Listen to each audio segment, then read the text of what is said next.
We interrupt this program to bring you an important Wayfair message. Wayfair's got style tips for every home. This is Nicole Byer, helping you make those rooms flyer. Today's style tip: when it comes to making a statement, treat bold patterns like neutrals. Go wild! Like an untamed animal print area rug under a rustic farmhouse table from Wayfair.com. Ooh, fierce! This has been your Wayfair style tip to keep those interiors superior. Wayfair, every style, every home. We interrupt this program to bring you an important Wayfair message. Wayfair's got style tips for every home. This is Styles McKenzie helping you make those rooms sing. Today's style tip: when it comes to making a statement, treat bold patterns like neutrals. Go wild, like an untamed animal print area rug under a rustic farmhouse table from Wayfair.com. Arr, fierce. This has been your Wayfair style tip to keep those interiors superior. Wayfair, every style, every home.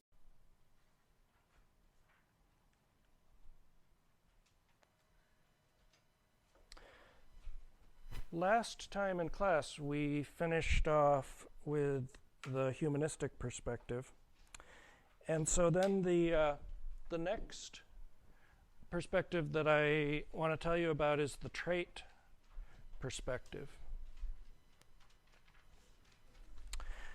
What does it mean to have traits?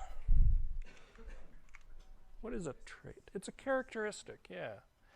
And when we think of traits in psychology, we generally think of relatively stable characteristics that don't change that much through time. The other perspective than the trait perspective is the state perspective, the idea that that your behavior is momentary, and it can change from time to time to time. So we might study, for example, people's trait characteristics, but we might also be interested in studying how their behavior is affected by the situation or the state that they're in, right? And so the trait perspective really comes out of the 1940s, 1950s, really searching for an alternative to the psychodynamic model or the psychodynamic perspective, and trying to find out if we can measure scientifically the degree to which people are more or less a particular way. Their characteristics are more or less similar or different. And so what you have to do if you're going to do that is develop what are called factors. And a factor really is just a measurement.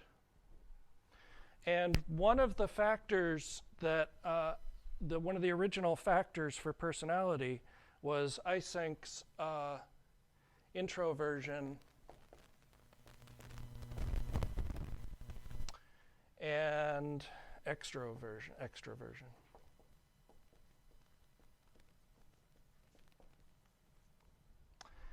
And so Eysenck developed a measurement that would tell us to what degree someone was more introverted, that is, introverted, more withdrawn, more reserved maybe, and the degree to which someone was extroverted, very outgoing, easily able to kind of mix in parties and that kind of thing. And so then the question was, well, can we predict certain kinds of behavioral characteristics? Yes. If I know how introverted someone is, I can predict to a reasonable amount of certainty how they're going to behave in any given situation.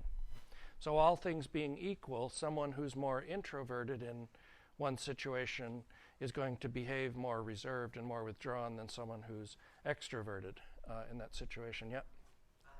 When people talk about a type A or type B personality, are they talking mainly about these two factors? Nope. The question is about type A and type B personality. Type A and type B personality is a constellation of behavioral characteristics that's used to describe someone who is more prone to heart attack and heart disease. So basically it comes out of epidemiological research on heart disease. And people who have this constellation of characteristics, the type A personality, tends to have more heart disease than the type B personality. It's a different, it's kind of it's not really a personality.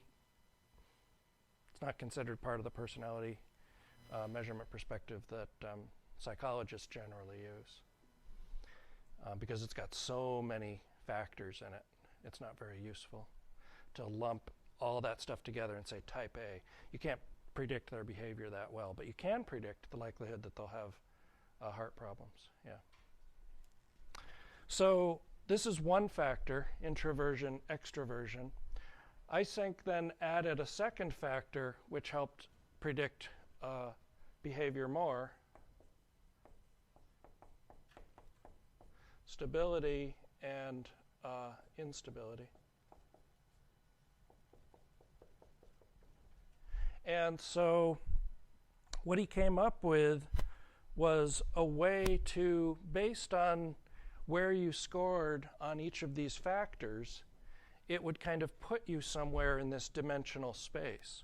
So if you scored highly on stability and highly on extroversion, you might be very sort of outgoing, very jovial, very friendly. You wouldn't be subject to, big changes in mood or behavior, right? Very, rock solid, generally somebody that people would like. On the other hand, if you score over here, high on introversion, high on instability, then you're, I guess, like Ted Kaczynski, I don't know, so, holed up in a cabin somewhere, sending bombs to people at universities. So, this kind of these two factors help to kind of predict behavior, but there was still a lot of variance. The same person who measured this much and this much on introversion and stability, or extroversion and stability, this person's behavior might be very different than that person's behavior. And so what that means is there's variance. And the goal, whenever you're trying to develop measurements in psychology, is to reduce the variance. Because the more variance that you explain by one of these factors, the more likely you're going to be able to accurately predict behavior. Yep. What if you were right in the middle? Yeah, I don't know. Maybe Yeah, somewhere down in here. I don't know. Yeah, you'd be okay. Yeah. So Cattell then worked off of Eysenck's model, and he developed an additional 14 factors. So he wound up with, he started out with like 3, 4, 5, 6, 7. He just like ballooned into this huge 16-factor model, which is really hard to conceptualize, first of all, in your head, but it's also really difficult to deal with in terms of giving someone, a test that can measure their personality. Because there's so many items, so many factors, that it becomes really, really onerous. And what happens is, through some statistical methodology, these 16 factors wind up being whittled down into what are called the big 5 factors, or the 5-factor model. And these 5 factors, it turns out, predict behavior almost as well as the 16 and better than the 2-factor model. So, questions on this stuff? So here's the 5 factors. One factor is called openness. Now, openness does not refer to the degree to which someone is self-disclosing, right? It's not like, how open are they to telling you their secrets. It's actually openness to new experience. So are you the kind of person, for example, who likes to eat weird foods or at ethnic restaurants? Are you the kind of person who likes to eat the same thing, relatively the same things over and over? It's almost like adventurousness. So you're willing to try new things and new experiences. The second factor in the Big Five is conscientiousness. And this has to do with the degree to which that you tend to be organized, neat,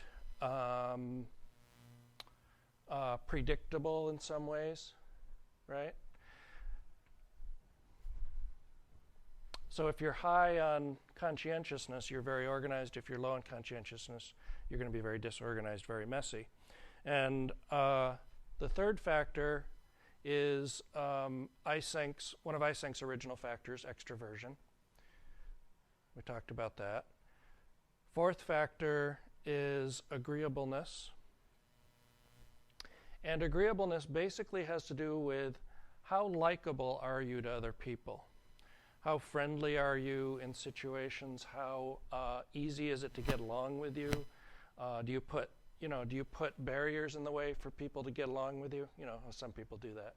You try to get to know them, and they're like, they don't want any part of you, right? We interrupt this program to bring you an important Wayfair message. Wayfair's got style tips for every home. This is Nicole Byer, helping you make those rooms flyer. Today's style tip: when it comes to making a statement, treat bold patterns like neutrals. Go wild! Like an untamed animal print area rug under a rustic farmhouse table from Wayfair.com. Ooh, fierce! This has been your Wayfair style tip to keep those interiors superior. Wayfair, every style, every home. We interrupt this program to bring you an important Wayfair message. Wayfair's got style tips for every home. This is Styles Mackenzie helping you make those rooms sing. Today's style tip: when it comes to making a statement, treat bold patterns like neutrals. Go wild, like an untamed animal print area rug under a rustic farmhouse table from Wayfair.com. Arr, fierce. This has been your Wayfair style tip to keep those interiors superior. Wayfair, every style, every home. And then the fifth factor is called neuroticism in your book, I think. It's now been changed to emotional stability. And the reason that they changed it, well, let me tell you what neuroticism is. Neuroticism is basically how likely you are to respond to people or things in your environment in very neurotic ways, with anxiety, with suspicion, with emotional lability, it's called. Your emotions kind of go up and down. They don't stay real stable. Versus emotional stability, which is someone who maintains a relatively level head all the time and isn't subject to these changes in mood. And generally, people with emotional stability are easier to get along with as a result. So it's conceptually connected to agreeableness. So I liked neuroticism because it made a nice acronym, right? OCEAN. That's how I remember it. So now it's OCEAES. OCEAS. So that's not so great. Anyway, they changed this because all of these are valenced. There's a word called valence. Valence in psychology means how, in this case, how sort of good or bad they are, how positive or negative. And these are all positively valenced characteristics, whereas this one wound up being the only negatively valenced characteristic, so it was modified to bring it back into valence with the others. Now, I keep forgetting to produce a Big Five test for all of you. I'll try to do that and bring it in next time. Questions on the Big Five stuff?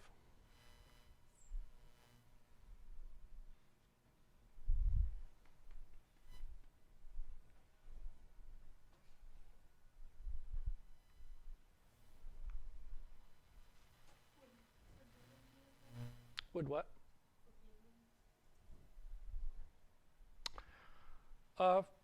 Being forgiving probably would fall somewhere into agreeableness, maybe. I don't know. You know, someone we might be able making a drug deal, or or maybe you got a bet on the Cleveland game today. So you know, we might be able to look at people who are generally forgiving and see where they score on these big five, and then we would be able to, if we measured someone else in the future based on their big five scores, we might be able to say that they were likely to be forgiving. Yeah.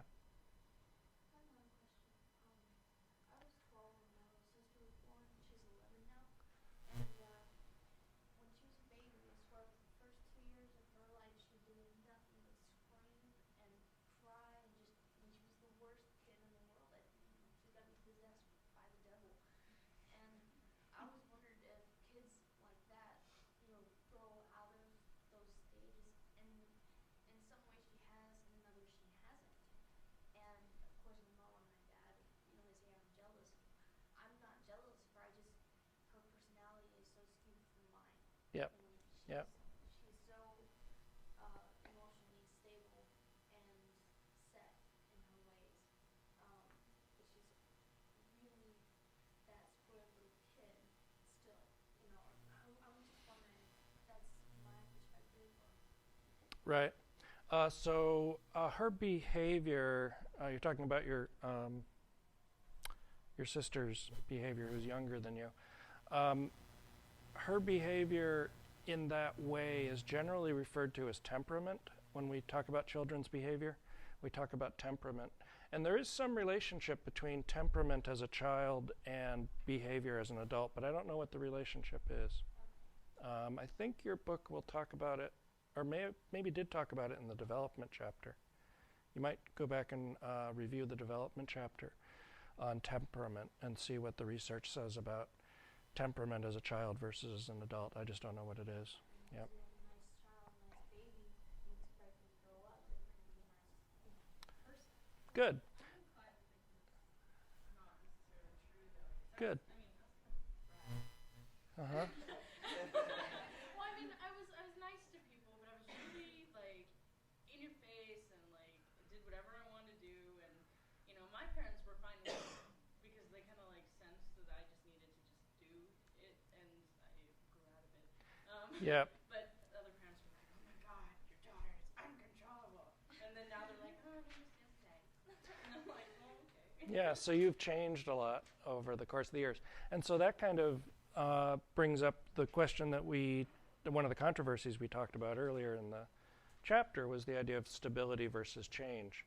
You know, how much is our personality, how much does it change over our lifetime, and how stable is it over our lifetime? Now, we don't generally measure this stuff in children, and I think that's because their personality development is so incomplete. And remember, back to the development chapter, and for example, Erickson's stages of development. And you know, you go through a lot of changes and a lot of transitions from the time when you are young to when you're really into your adolescence or later. There's huge changes, for example, during adolescence in your personality. So my suspicion is that it would be hard to predict from childhood to adulthood, but I'm not sure what the data are. Yeah. Christopher, do you have a question? That you already answered it. I Okay. was going to ask about how the different phases of development change of personality. Yeah. And don't forget, for example, with children, up until they're about 3 or 4 approximately, they have these very, they view the world very egocentrically. And until they develop, for example, theory of mind, they think everybody else in their environment sees the world exactly as they do. And so that's going to change, that's going to have an effect on personality too, of course. Yeah. Yeah, good question.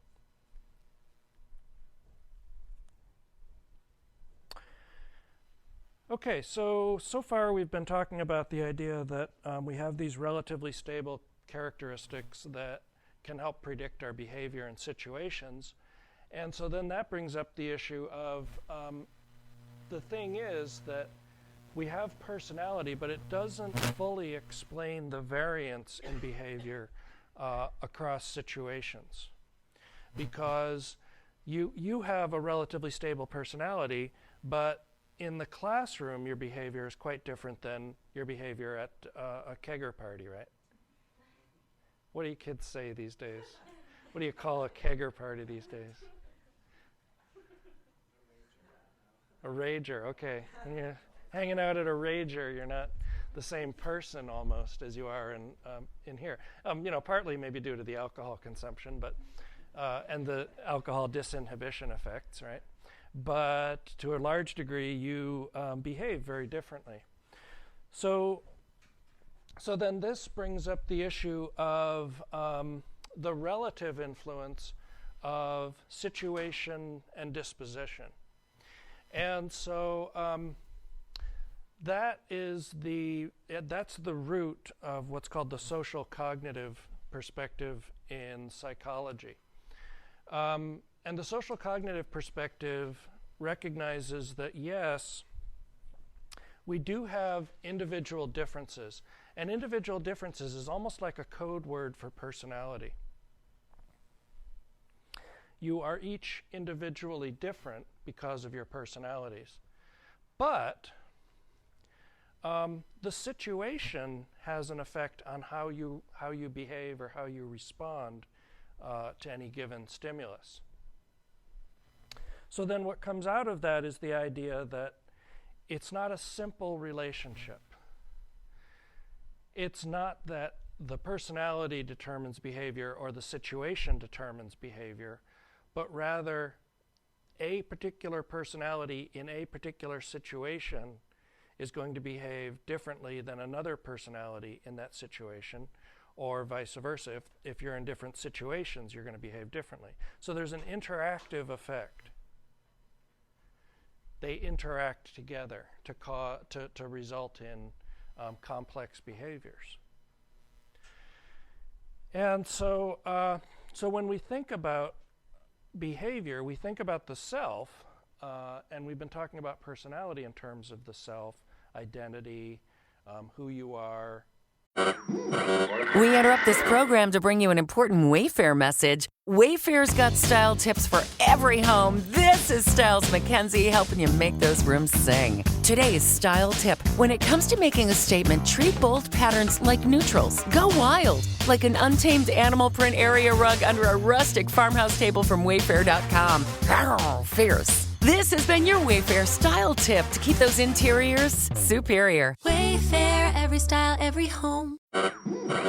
We interrupt this program to bring you an important Wayfair message. Wayfair's got style tips for every home. This is Nicole Byer, helping you make those rooms flyer. Today's style tip: when it comes to making a statement, treat bold patterns like neutrals. Go wild, like an untamed animal print area rug under a rustic farmhouse table from Wayfair.com. Ooh, fierce. This has been your Wayfair style tip to keep those interiors superior. Wayfair, every style, every home. What your self concept is and what your conception of other people is. The self, and then the situation. So depending on what kind of situation you're in, you may need to use different kinds of behaviors, or you may just engage in different kinds of behaviors. But oftentimes the situation demands particular kinds of behaviors from people too. We'll get into talking about the fundamental attribution error, which is that most people think of others, the behavior of others, as due to their dispositions, when in reality the behavior of others is more often due to situations. So the self, the situation, and then the third factor that's going to come to play in the social cognitive perspective is culture. And so we see these very significant differences in behavior across cultures. Here's just one example. If I were to show you an aquarium picture, maybe a recording of an aquarium scene, and you would see a bunch of fish and plants, but there is generally one larger, faster moving fish in the scene. And so I ask you, what did you notice in the aquarium scene? And for the most part, people in North America, you all, would probably say, I saw the big fish. We take that same experiment over to Japan, and we run the same experiment. We say, what did you see? And it's more likely that they'll describe things in the relationship of objects in the background, or the relationship of those objects to that larger fish, rather than focusing on that one single solitary large fish thing, right? So, so collectivist cultures and individualist cultures are going to interpret situations very differently. Their perception of the scene is entirely different, for example. So it's no wonder then that that we have these big differences in behavior across cultures, yeah? That reminds me of something I saw recently. It was about bike safety, but it shows these two teams, one's in white jumpers, one's in black, and it asked how many times does the white team pass the ball, and they're passing a ball back and forth, and I was paying attention, trying to see how Well, do you want me to show it? Oh, you've seen it? I'll show it. Have you seen this? Anybody? Okay. I'll show it to you.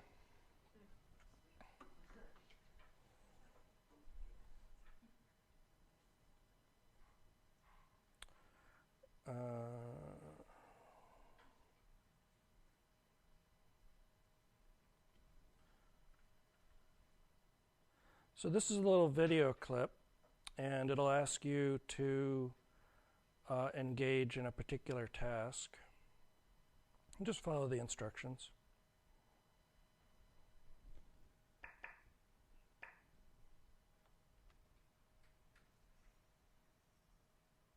This is an awareness test. How many passes does the team in white make?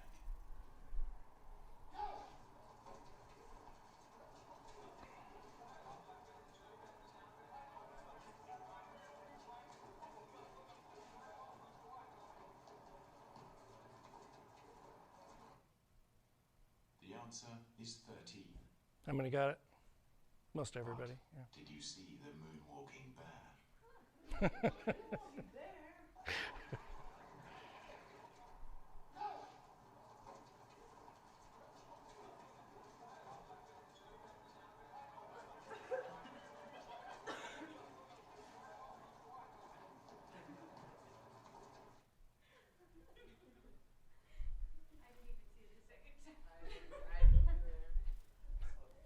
So this is an example of a phenomenon that psychologists refer to as selective attention. You basically have a limited amount of cognitive capacity to. Hey, exit full screen. Okay. You have a limited amount of cognitive capacity with which to process visual information. And so if your focus is directed in one area, it's very easy to miss something that seems very obvious if you're cued into it that's there. And so let that be a lesson. Those of you who try to talk on your cell phones and drive, humans aren't built that way. Okay. Yeah, so what's that? It's not about visual pathways versus other kinds of pathways. It's about cognitive capacity and the ability to split attention between, for example, a conversation and focusing on a conversation and all of the complex array of stimuli that are in your driving environment. You know, we take it for granted. You know, you get in your car, you jump in your car, you drive around, and you take for granted exactly how complex and really bewildering, really, that is, because once you become accustomed to it, you start tuning out things that you don't need to pay attention to, right? So, so it's generally the research shows that it doesn't depend on a particular pathway, but it has more global cognitive effects in terms of selective attention. Yeah, did you have a? Say that's why most of the accidents always do come. Sure, yeah. Or you just get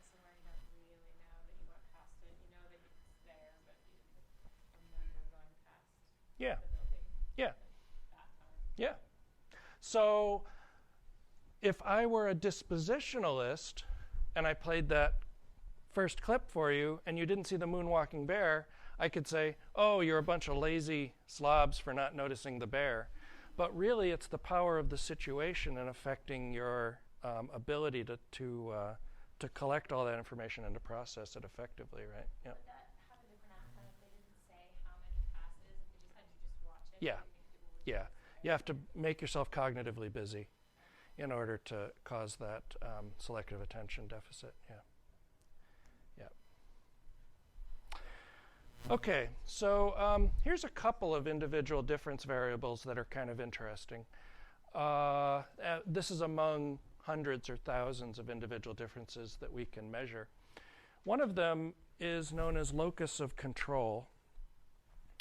And so locus, you know, the root here having to do with location or place, where you see control in your life. Individuals with an internal locus of control tend to see the outcomes of situations as very controllable by them, whereas people with an external locus of control will see situations as being under less individual control by them and more subject to external factors, right? So if I'm high on internal locus of control, then I might tend to attribute my good exam grade to my hard work, whereas if I have a high external locus of control, I might attribute my high exam grade to the fact that the teacher made the test too easy, right? And vice versa, if I have a high internal locus of control, a high external locus of control, and I get a bad exam score, then I might say, well, the teacher just made it too hard. If I have a high internal locus of control and I get a bad exam score, I won't feel very good about myself, right?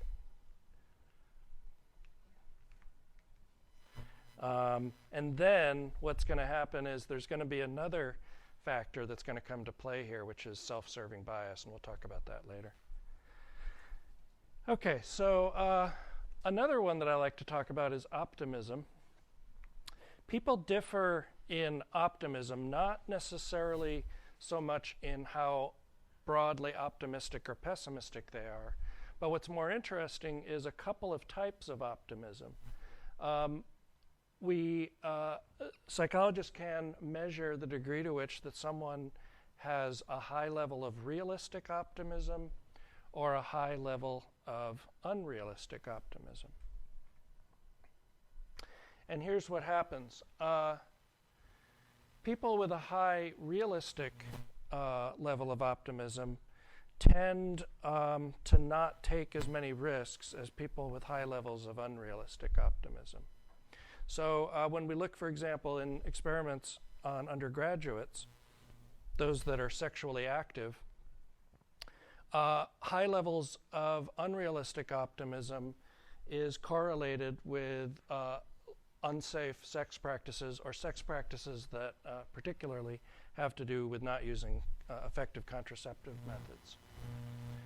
And when we ask people why they didn't use effective contraception, what they'll generally tell us is they just feel they don't feel very vulnerable to negative outcomes in situations, if you consider that negative. But, so then you might say, well, why have this unrealistic optimism? What use would it be? Well, it turns out that those individuals who have high levels of unrealistic optimism also have high levels of self-esteem. And so it may be that partly that unrealistic optimism helps them feel better about themselves, even though they're in these situations where they're creating risky behaviors, perhaps. And it's important to feel good about yourself.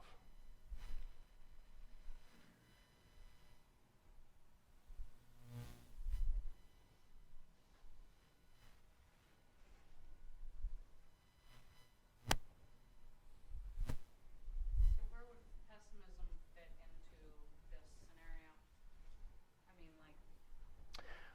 I don't. As opposed to people who do not have high levels of optimism at all, or I mean. Yeah, I don't think that sort of what you might call pessimistic people would. I don't think they're just part of that study. I don't know if pessimism is studied. Optimism as That's an interesting point. So here's something interesting about depression, clinical depression, major depressive disorder. People who have a major depressive disorder tend to have a more accurate appraisal of their life circumstances than people who don't have a depressive disorder. It is sad, yeah. But here you go. Maybe part of that unrealistic optimism is ignoring the things that would bring you down, right? Right? So optimism as in itself may be a buffering effect against, I don't know, anybody know where this quote comes from? It's it must be one of the existentialists, but I don't know. The quote is, men, something about men living in states of quiet desperation.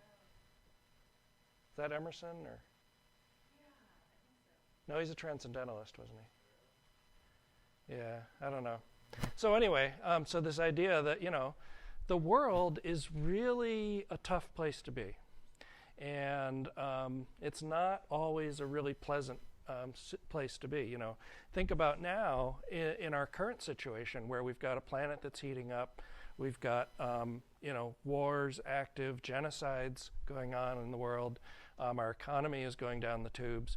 It would be really easy to sink into a state of desperation, but maybe this optimism helps buffer from that realism. Yeah. It reminded me of a comment.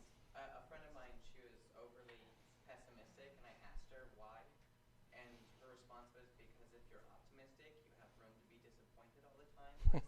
With her pessimism, she was constantly pleasantly surprised when people exceeded her expectations. So pessimism as a defense against disappointment. Interesting. Yep. I was trying to think of a Freudian defense mechanism that would match that, but I can't.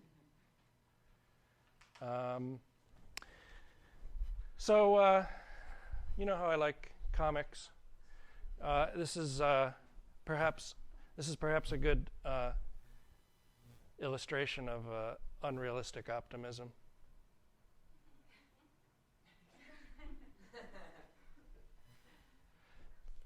I've tried to take my cat on a walk, and it's not pleasant. Hey, you know what they got now, though? Cat strollers. You can take them out like they're like a baby. Yeah. I'll try to find a picture of it and put one up here. Yeah. Well, they're zippered in. They have a little mesh enclosure. Yeah. And they got like food and water in there if you want to take them for a long walk. Yeah. Crazy, huh? All right.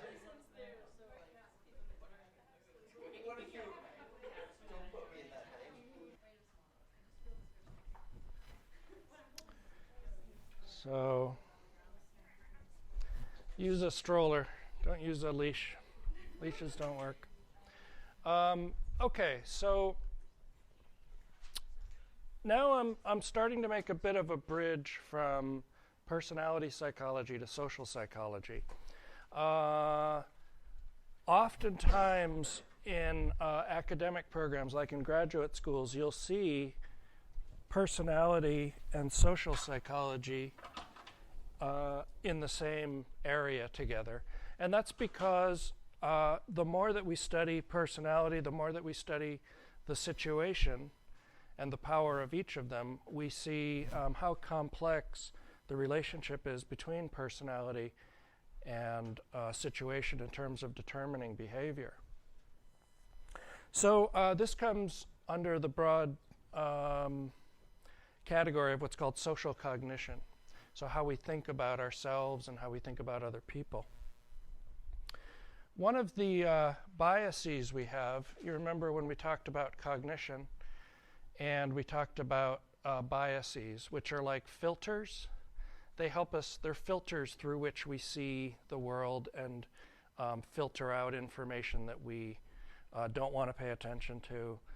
And one of the biases we have in person perception is called the self-serving bias.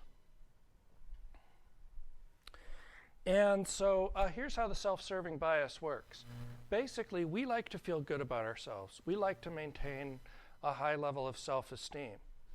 And so the self-serving bias allows us to do this when we succeed, but more importantly, it allows us to do this when we fail. And what happens is when we succeed at something, when we're successful at something, we attribute that success, attribution, that's an attributed characteristic. We attribute that success to our disposition, our personality, that we're a good person. We succeeded because we're good. When we fail, what we will do oftentimes is attribute that failure to the situation. I failed the exam because it was a cloudy day and I'm in a bad mood on a cloudy day, right?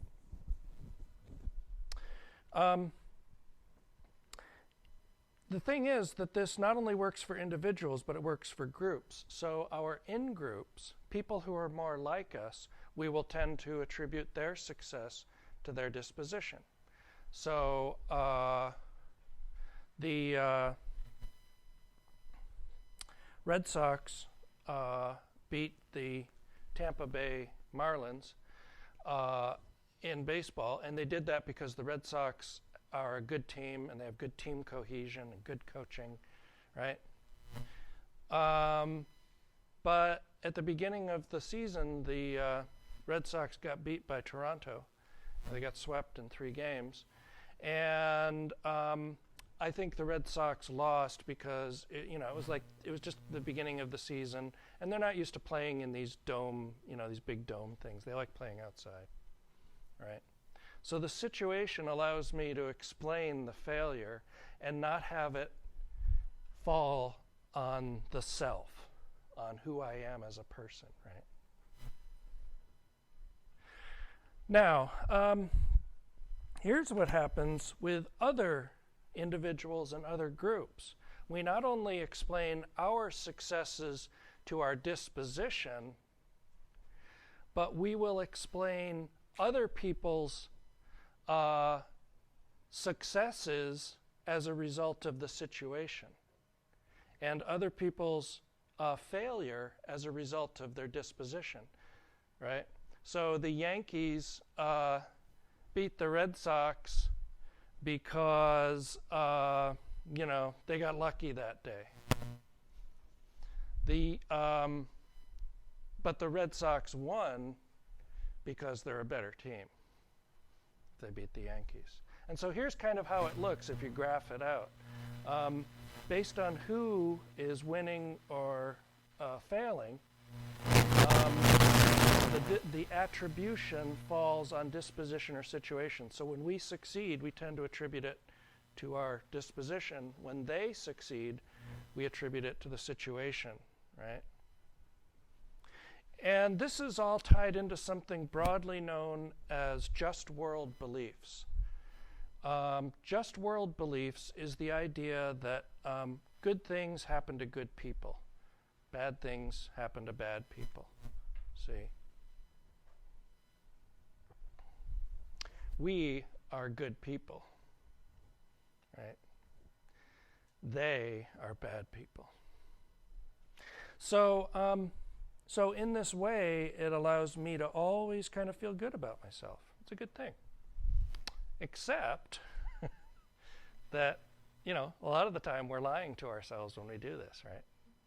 We really failed because we didn't study for that exam. It wasn't because the teacher made it too hard. But sometimes we need to maintain that self-esteem. We need to bolster that self-esteem.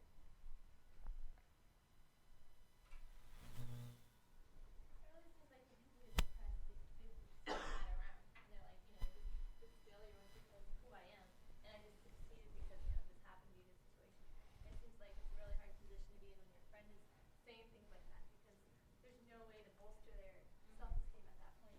Yeah, this is when we look at this stuff, we're looking at normal individuals, and when we start talking about depression, that can have effects on attribution. One of the things that's very common among individuals with chronic depression or major depressive disorder is the idea that they are very dichotomous. They tend to see things in extremes, in black or white, and very little sort of in the middle. And so when I fail, I don't just make a mistake. I fail, right? So it's just, part of it is probably that shifting of the perception from moderate to extreme. But I'm not sure, yeah.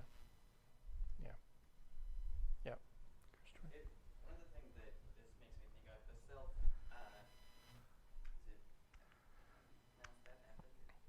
self-efficacy, yeah. Efficacy is like systems of divination and things like that, like birth signs. Yes. Like, I failed the test because there was a high Taurus rising and that cuts off my positive energy from Mercury. Partly, yeah. But it's also the hindsight bias. Did your book talk about that yet? No, that'll be in the next chapter. The hindsight bias is, basically, they say hindsight is 20/20. Yeah, we tend to, when we look back on situations, we tend to pay more attention to areas where we were correct, right? And so if I had gotten this horoscope and I failed the test, we look back on that and say, oh, of course, I could have predicted that at the time, right? But yeah, self-efficacy is gonna be impacted by, and that someone who believes in, I don't know what the correlation is between believing in horoscopes or divination and external locus of control. It might be that there's a high correlation between those two, but I don't know for sure. It seems logical, but I've never seen the data, so I don't know. There's going to be lots of variation. Yep.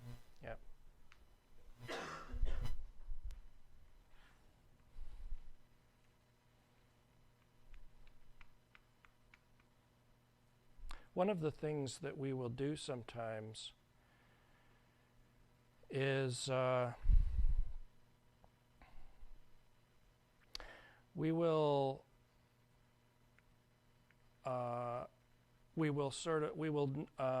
let me think about how this works.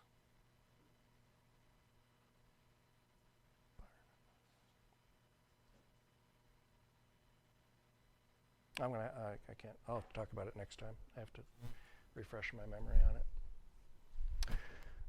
it. Okay, so we talked a little bit about culture, so self, situation, culture. And when we look at individualist cultures, and remember that this is on a continuum. So you've got a continuum from individualist to collectivist. And over here somewhere is the USA, and just a little bit further along the continuum to collectivist, you've got Canada. And then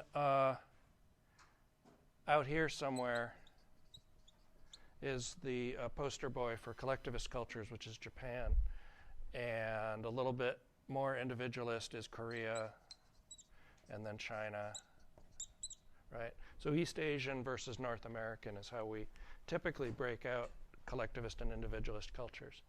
And when we look at individualist cultures, what we tend to see is a strong emphasis on personal freedoms, and people tend to take a great deal of pride in their accomplishment, right? In collectivist cultures, what we tend to see is the freedoms are not so much individual or personal, but rather they're tied to your family and your status. So in this way, we see individuals and their behavior in a very different light. People can behave in very individual ways here. People are going to be expected to behave in very family or status relevant ways, right? And when we look at accomplishment, what we tend to see in collectivist cultures is instead of taking pride in something they do well, their successes, what they will tend to do is demonstrate humility, basically being humble or modest, right? Yes, I succeeded, but my success, of course, is due not only to me and my effort, but the support of my family and my teammates and things like that, right? Or anybody could have done well in this situation. I just happened to do well, yeah. Where do my cousin moved to New York, and she has this really good friend, and her family's like really, socially high class, rich, and they're very focused on like, you must do with the family, and the family is your whole family, but they're very, very prideful, and humility isn't something Yeah. they would really engage in. And so where do families like that fall? Yeah. What's the ethnicity or cultural heritage, do you know? European American? Yeah. Okay. Here's one of the things that it really depends a lot on family relationships depend a lot on ethnicity and culture. And so I suspect they're not, do they look? What's that? They came from London. Okay. It's just, it may be some individual differences there. In British systems, and don't forget, Europe is over here somewhere. They're more collectivist than Canada. And so in the British system, for example, especially status, cultural, your status within the society has a lot to do with what you do and what's expected and that kind of thing. Whereas in the United States, there's less of an influence on that, but it still does have an influence. So I think that may be where that's coming from. And the idea that family heritage and family history is a source of pride. Whereas in the United States, we're all a bunch of mongrel immigrants here, right?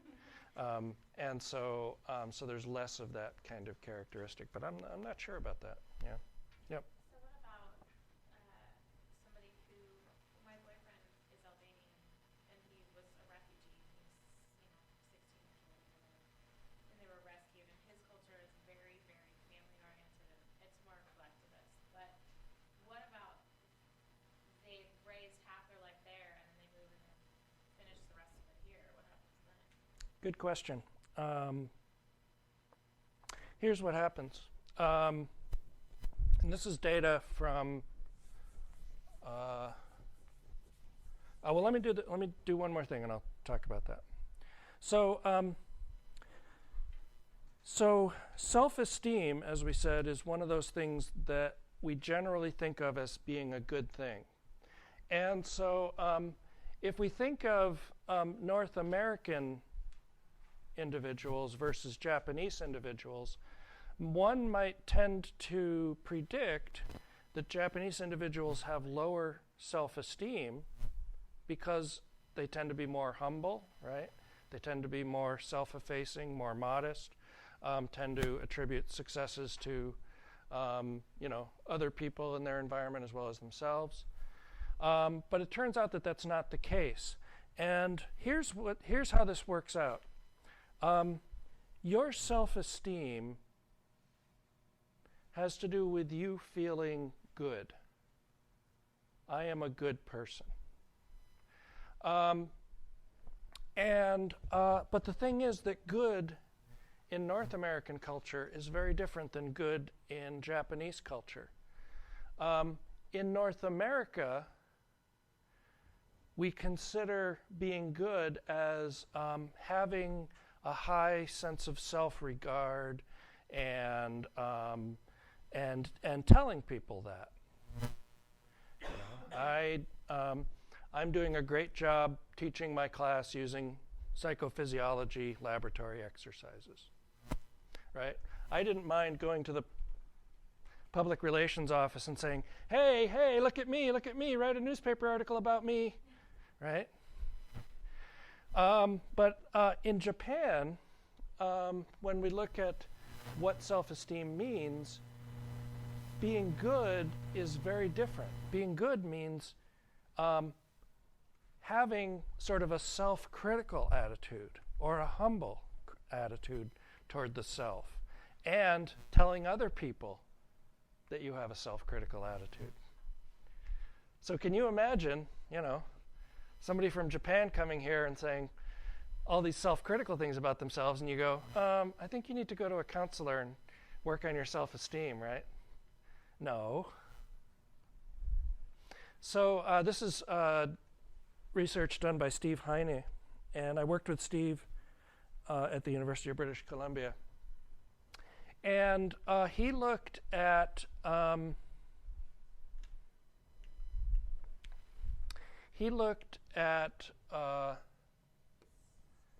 see if I can draw this graph for you.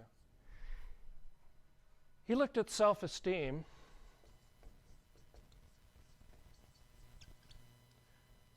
among Japanese individuals. And what he found was that native Japanese displayed, in terms of self-esteem scales that we would use in North America, if we just translate those to Japanese, they score relatively low compared to native Canadians, who would score up here somewhere, or actually, they score a little lower, they're down here. And here's what happens. Japanese who have traveled outside of Japan, maybe just, you know, for visits,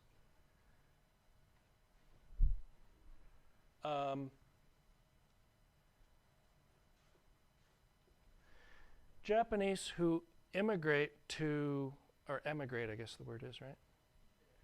Japanese who emigrate to Canada and haven't lived in Canada very long will score a little bit higher. Oops, this is second generation. Second generation Canadians shoot way up, born in Canada, but Japanese culture. And then, interestingly, actually,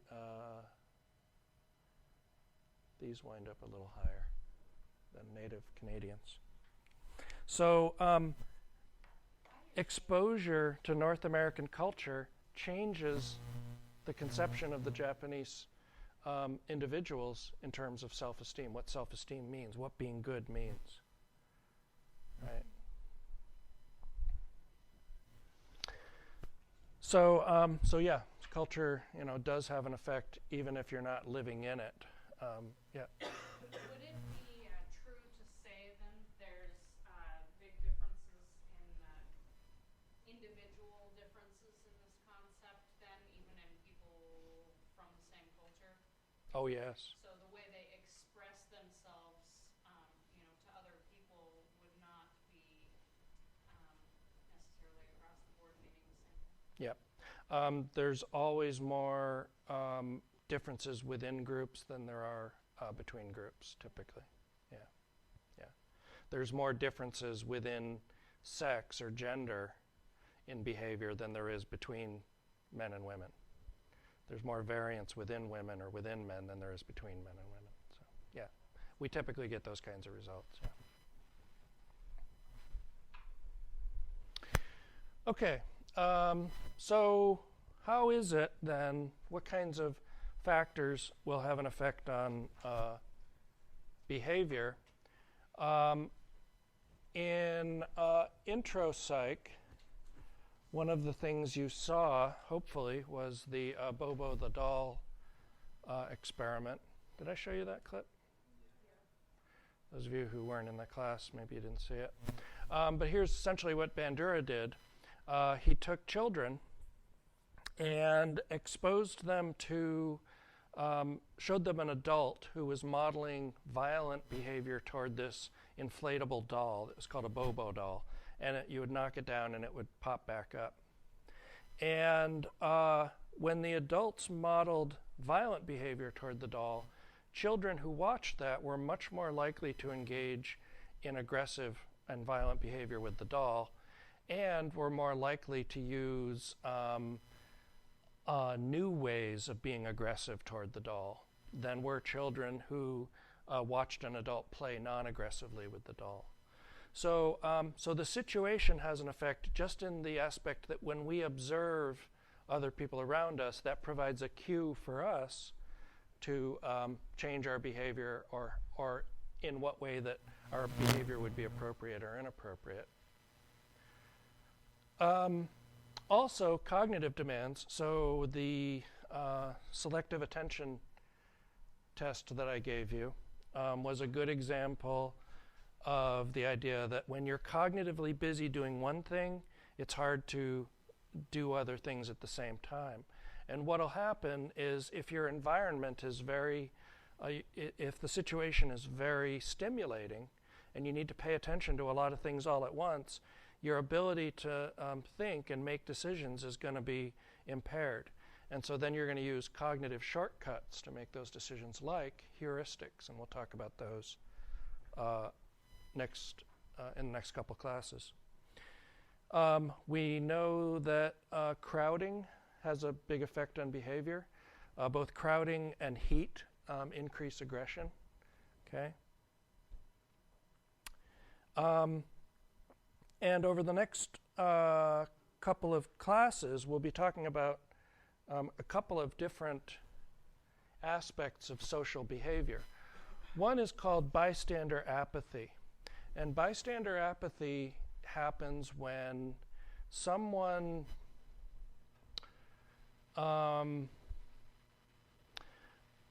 here's what happens. In a situation where you are among a lot of people, when there's a lot of people around, you're less likely to be helped if you have an emergency than when there's just one or two people, which seems very counterintuitive.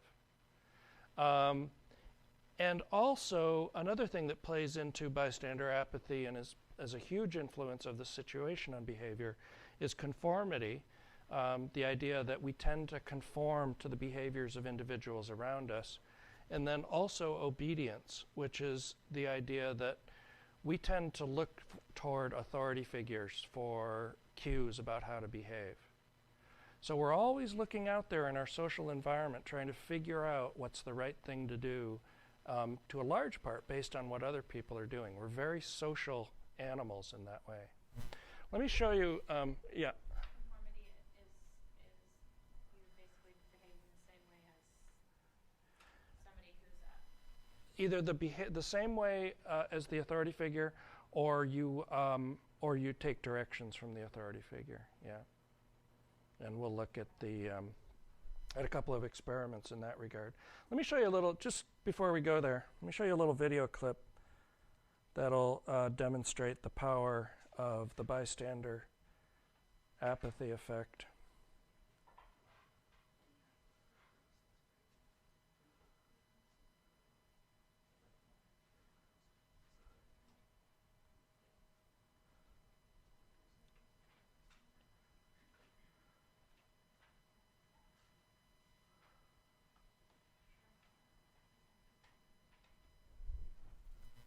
Liverpool Street Station in London, a busy thoroughfare for commuters. Unknown to these passers-by, Peter is an actor. As part of an experiment on bystander apathy, he's pretending to be ill. How long before he gets help?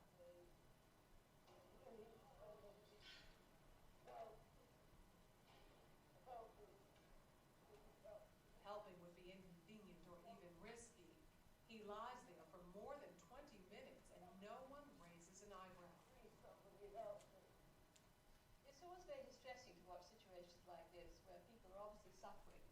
no one's actually helping them. So what we have here is two conflicting rules. One is the rule we ought to help, and the other is the rule we ought to do what everybody else is doing.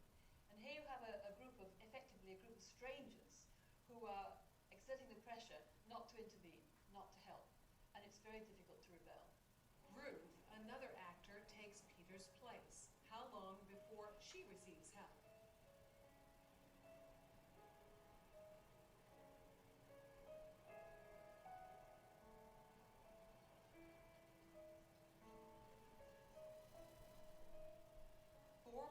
Later, and 34 people have passed without stopping. People don't really want to know. They just haven't got the time. Well, they have got the time, they just don't want to get involved. Unwittingly, these strangers have silently formed a temporary group with a rule: don't get involved. They're afraid to stand out from the crowd and won't take action if no one else does. This woman has clearly spotted Ruth, but she conforms to the rule and does nothing. Watch what happens, though, when someone else helps. You alright? You alright? Yes, thank you. Sure, you look a bit sleepy, you know what I mean? She suddenly finds herself in a different group with a new rule: to help. You wanna sit up? You alright, yeah? Strong. First I thought she was dead. Then I sort of checked to see if she was breathing or not. And I looked around and I couldn't believe that no one had noticed it, because there was a bloke sat there just absorbed in reading a newspaper. This time, Peter's dressed as a respectable gentleman. Now that his dress is in keeping with those around him, how long before he's rescued? Hello, sir. How are you today? 6 seconds. She even calls him sir, and suddenly everyone's a good Samaritan. Do you suffer from epilepsy? No. Why you're lying on the floor in the rain? Because he's part of the right group. Everyone wants to help. I would just hate to be in his position of feeling ill, and nobody helping him walking past, so I'd just like to check that he was okay. And I thought, well, it's wet, so he must really be ill because he's going to ruin the suit anyway. So I like that clip. It really illustrates strongly how powerful other people are in determining what kinds of behavior we'll engage in.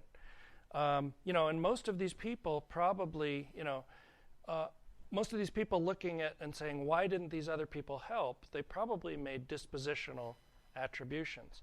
Oh, well, they didn't want to get involved, or they were busy, right?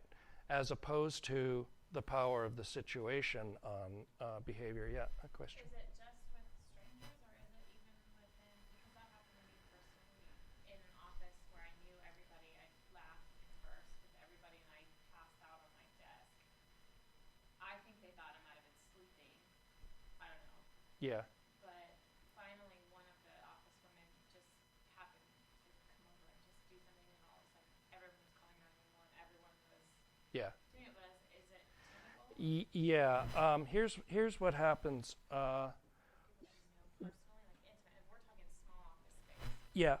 In order to help, one of the things people have to do immediately is interpret it as an emergency. So if they interpreted it as she's sleeping, or if they interpreted it as, oh, he's drunk, that makes a big difference in terms of helping behavior. So if you're in a situation where, if you're in this situation and you're able to talk, you need to communicate very clearly that this is an emergency and you need help. Yeah. I mean, the first guy was saying, yeah, help me, right? So that's, those people definitely had to have interpreted it as an emergency, or maybe not. Maybe not. Yeah. Yeah. Yeah, I mean, I was just going to say something along those lines, like, these people may think that they're going to be harmed by this person. I mean, I think it's just goes back to what we were talking about, months ago, that we're too afraid of, like, because of, or maybe it's just like, oh, exercises, but we're afraid because of, like, TV or whatever, then things are more dangerous than they are. Like, we could perceive this person as, like the woman just, laying down, like she could just be asleep. She's not, if I were to fall, sit down on a nice day, I might fall asleep. Yeah. Yeah. I wouldn't, unless I saw a person bleeding or something like that, or if, Actually, blood acts as a severe inhibitor for helping behavior. No, actually, then they start having fears of contamination. Yeah, like if some guy's like passed out, depending on it makes sense that if he's in a business suit, of course they can help, no harm there. But you know, in a busy street corner, you see homeless people all the time. You know, you see people on drugs all the time. Like, so. Just be one of those cases. You know, I think we're just like stereotyping what is out there. So on a busy street corner, you see people that are homeless, and so the people that pass by these people, are they callous people? Probably not. For the most part, they're not. They're probably, for the most part, quite compassionate people. But what happens when everybody else is passing by? That's the power of conformity in the situation, right? And when one person stops to help, then it creates the opportunity for other people to start joining that conforming group, right? So we're very, we have very strong conformity pressures in our lives, and it's so invisible, it's hard to see it when it's not brought to your attention in clear detail. Did you have a question, Laura?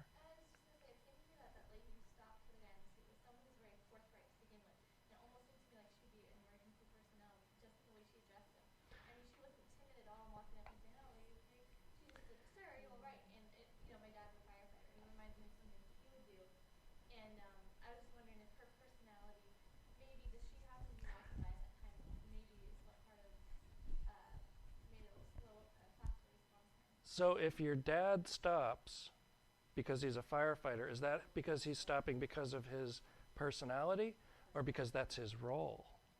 That's his social role.